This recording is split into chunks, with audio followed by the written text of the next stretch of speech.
Já pensou em receber aluguel todo mês sem precisar ter um imóvel no seu nome? Parece bom, né? Pois é, essa é a promessa por trás de um tipo de investimento que a gente vai investigar hoje. Usando como base um capítulo do e-book Investimentos para Iniciantes, volume 1, vamos mergulhar fundo nos fundos de investimento imobiliário, os famosos FIIs. O material que a gente recebeu, ele explica direitinho como podem ser um jeito mais acessível, mais prático de entrar no mercado imobiliário e o melhor, sem aquela dor de cabeça toda de administrar inquilino, reforma, essas coisas. Ok, então vamos lá. A ideia é entender o que são, como é que eles geram retorno, quais as vantagens e, claro, onde a gente precisa ficar esperto, né? Os cuidados. Tudo isso com base nesse dia. Ah, e um recado rápido antes da gente engrenar. Para quem sentir que essa conversa abriu o apetite, sabe, para saber mais, O material que a gente está usando é só uma parte de um e-book maior, bem completo, sobre educação financeira. Ele está disponível lá na Amazon. Parece que lá tem mais dica prática, exemplo, estratégia mesmo para quem quer aprofundar. O link está aqui na descrição, tá? Pode ser um ótimo próximo passo. Então vamos começar pelo começo. O que são exatamente esses fundos imobiliários? Bom, de forma bem direta, o material define como se fosse um grupo de investidores, né, que juntam dinheiro para aplicar no mercado imobiliário. exato. É tipo um condomínio de investimento focado em imóveis. E essa aplicação pode ser de duas formas principais, né? Ou o fundo compra imóveis físicos mesmo, prédios comerciais, shoppings, galpões logísticos. Aqueles que a gente vê por aí. Isso. Ou então ele investe em títulos financeiros ligados ao setor imobiliário. Papéis, como a gente chama. Entendi. E a chave aqui, pelo que eu li, é que quando a gente compra uma cota desse fundo, é como se a gente virasse dono de um pedacinho, não de um imóvel só, mas de vários ativos juntos. Perfeito. E essa é uma grande vantagem. Você não concentra o risco num lugar só. E essas cotas, elas são negociadas na bolsa de valores, né? Tipo ação de empresa. Exatamente igual. Compra e vende pelo home broker, com bastante liquidez geralmente, e o mais legal, eu acho, é como isso vira dinheiro para o investidor. Tem basicamente dois jeitos de ganhar com FII. O primeiro, que é o mais famoso talvez, é receber os rendimentos, que na maioria das vezes vem dos aluguéis dos imóveis do fundo. Ah, então aquela ideia do aluguel mensal sem ter o imóvel é bem por aí mesmo. É isso aí. É a renda passiva pingando na conta, muitas vezes todo mês. É o que atrai muita gente. E a segunda forma é a valorização da cota. O preço da sua cota na bolsa pode subir com o tempo, né? Aí você ganha na venda, o chamado ganho de capital. Faz sentido. Renda e potencial de valorização. E para a gente entender melhor onde o dinheiro está indo, o guia separa os tipos de fundos. Tem os fundos de tijolo, né? Isso, esses são os mais fáceis de visualizar. Investem direto no imóvel físico. O material cita shoppings, galpões logísticos que estão super em alta com o e-commerce e prédios de escritórios, as lajes corporativas. Dá para sentir que você é dono de um pedacinho daquilo, né? Mesmo que indiretamente. Tem essa coisa do tangível. Você pode até passar na frente do prédio, do galpão. Verdade. Aí depois tem os fundos de papel. Esses já são um pouco diferentes, né? Sim, esses não têm o imóvel físico lá na carteira. Eles investem em dívida imobiliária. Basicamente, eles compram títulos como CRIs, os Certificados de Recebíveis Imobiliários, e LCIs, as Letras de Crédito Imobiliário. Ah, então é como se o fundo emprestasse dinheiro para o setor imobiliário e recebesse juros por isso. Exatamente. O foco é no crédito, no financiamento do setor, e não na propriedade em si. O risco e o retorno são um pouco diferentes do tijolo. Entendi. E para fechar essa parte, tem os fundos híbridos, que, imagino, misturam os dois. E é isso mesmo. Eles têm um pouco de tijolo, um pouco de papel na carteira, buscam uma diversificação maior ainda dentro do próprio fundo. Parece uma estratégia interessante para equilibrar as coisas. Sim, essa diversificação interna já é um ponto positivo. E falando em diversificação, isso já puxa o gancho para as vantagens que o material destaca. E são bem relevantes, viu? Especialmente para quem está começando. Qual você diria que é a principal, assim, de cara? Olha, para pessoa física, a isenção de imposto de renda sobre os rendimentos distribuídos é, sem dúvida, um grande atrativo.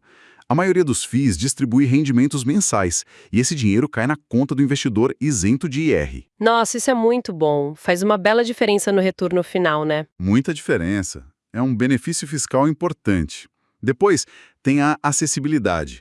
Acaba com aquela ideia de que para investir em imóvel precisa de uma fortuna. O texto fala que dá para começar com menos de R$ 100 em muitos FIIs. Menos de R$ 100? Isso realmente democratiza, né? Tira aquela barreira de entrada enorme do imóvel físico. Totalmente. Qualquer um pode começar a montar uma carteira imobiliária aos poucos. E aí entra a diversificação que a gente já falou. Mesmo com pouco dinheiro, comprando uma cota de um fundo, você já está exposto a vários ativos diferentes. Se o inquilino sai, o impacto é pequeno. Bem diferente de ter um único apartamento alugado, né? Se um inquilino sai, a renda some. Exato. O risco é bem mais diluído. E por último, mas não menos importante, a liquidez. Vender um imóvel físico é um parto, né? Burocracia, tempo, custo. Com o FII, você vende a cota na bolsa. Bem mais rápido e prático, imagino. Geralmente sim, especialmente nos fundos maiores, com mais negociação. Você transforma o investimento em dinheiro com muito mais agilidade. Tá, então temos isenção fiscal nos rendimentos, baixo custo para começar, diversificação na veia e liquidez. Parece ótimo, mas é aqui que a gente precisa acender o alerta, né? Porque a gente sabe que não tem almoço grátis no mercado financeiro. O guia também fala de riscos e cuidados.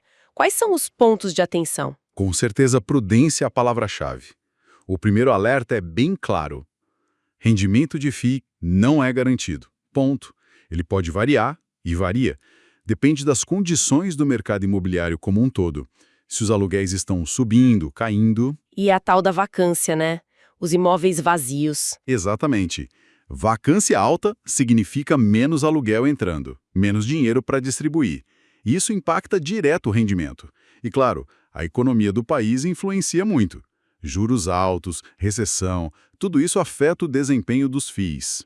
Então, não dá para só comprar e esperar o dinheiro cair na conta todo mês, religiosamente, sem olhar para nada. De jeito nenhum. É renda variável. Por isso, a recomendação forte do material é: analise bem antes de investir. Tem que olhar o histórico do fundo, claro, mas principalmente a qualidade da gestão. Quem está tocando o barco tem experiência, é transparente. E os ativos em si, né? Onde ficam esses imóveis? São bons, os contratos de aluguel são longos, com bons inquilinos. Isso. Se for fundo de papel, qual a qualidade desses CRIs, dessas LCIs? Quem são os devedores? Tem garantia? É um trabalho de detetive quase. Exige uma pesquisa. Exige. Outro ponto é a liquidez, que a gente falou que é vantagem. Mas atenção, nem todo FII tem a mesma liquidez. Fundos menores, mais novos ou muito específicos, podem ter poucos negócios na bolsa. Aí na hora de vender, pode ser mais difícil ou você pode ter que aceitar um preço um pouco pior. Ah, então tem que olhar o volume de negociação do fundo antes de entrar. É bom checar, sim. Prefira os mais líquidos, principalmente se você pode precisar do dinheiro no curto prazo. Entendi. A liquidez é boa, mas não é garantida para todos. Exato. E, por fim, um cuidado super importante com a diversificação. Não é só comprar um FII e pronto. A recomendação é diversificar entre diferentes FIIs. Como assim? Explica melhor. É ter uma carteira com diferentes tipos. Um pouco em fundo de tijolo, um pouco em papel, talvez um híbrido. E dentro do tijolo, por exemplo, não botar tudo em shopping. Ter um pouco em galpão logístico, um pouco em escritório, talvez renda urbana. Misturar os setores dentro da carteira de FIIs. Isso. Porque se um setor específico passar por dificuldade, como os escritórios com o home office, por exemplo, os outros setores na sua carteira podem compensar. Você protege o seu investimento. Entendi.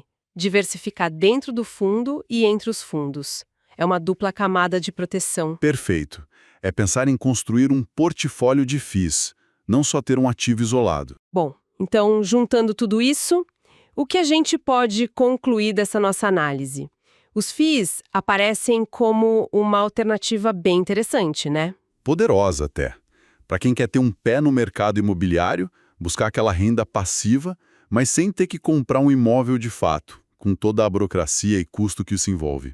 Eles juntam essa coisa da acessibilidade, né, baixo custo inicial, com a praticidade de negociar na bolsa, A diversificação quase que automática e ainda tem o potencial de valorização no longo prazo.